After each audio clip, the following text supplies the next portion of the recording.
Failing to plan is planning to fail. I truly believe the best way to plan for success is to literally own a planner. I cannot tell you guys how much this helps me get everything out of my head and down onto some paper. Just helps me stay organized, and it's been one of the best tools that I've used over the last almost 2 years now to stay on top of everything, stay organized, and make sure I'm accomplishing the stuff that I want to accomplish. You guys can see this is my new one. I got this one July of this summer.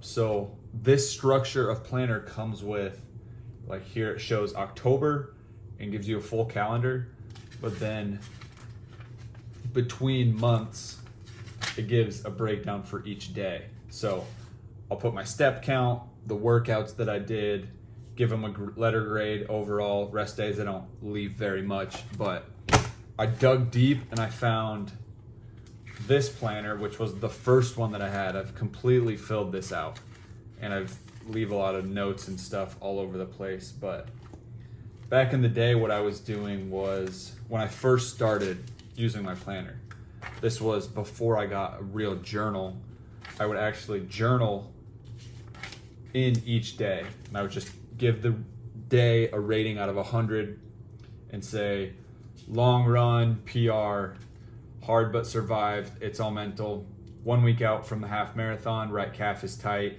I need an extensive amount of stretching this week, great sleep's important, keep the diet clean, listen to your body.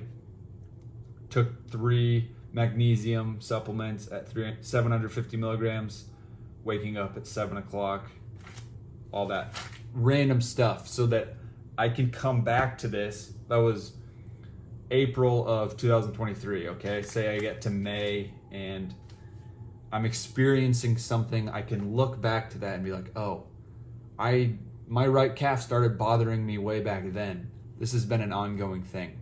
Seems like a super obvious thing in the moment, but it's great to have something to reference back to so that you actually can know this is when it started, because it's easy to forget when you've got so much going on in your life.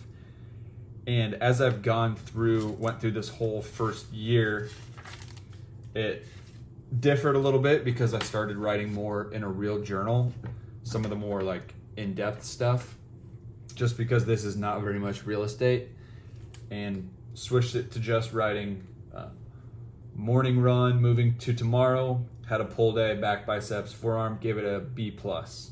Good intensity, didn't follow the blueprint. Right. I mean, that's, if I can I come up here and give it a 1 out of 100 rating, and then at the end of the week, I'll average it out and just see how the week went overall. I'll ask myself why. Work went well and I didn't have to do any extra work, something like that. And then I'll usually scribble my screen time down here too. So my average screen time was 5 hours, 32 minutes. But it's all personalized. Like, it doesn't have any prompts that says share your screen time here. I just decided that's something I want to keep track of. So, oh shoot. I don't know where those were supposed to go. Probably there. And these sticky notes are monthly goals that I'd set, and I would just stick them in there once the month had passed. I like looking back on those. So like December of last year, almost a year ago, I had the goals of doing 6,000 push-ups for the month, get a minimum of 7 hours of sleep with an 80% completion rate, read The One Thing by Keller Papasan, which is right here. I'm about to reread it. It's such a good book. And also read Deep Work by Cal Newport. So really cool to look back on. It's like I don't know what you want to call it. It's just a book of evidence that I've been doing the things that I said that I would do. Sometimes you can really lose confidence in yourself, and it's great to have something like this to look back on, to remind yourself, hey, I mean, that's what David Goggins talks about in his book, his cookie jar.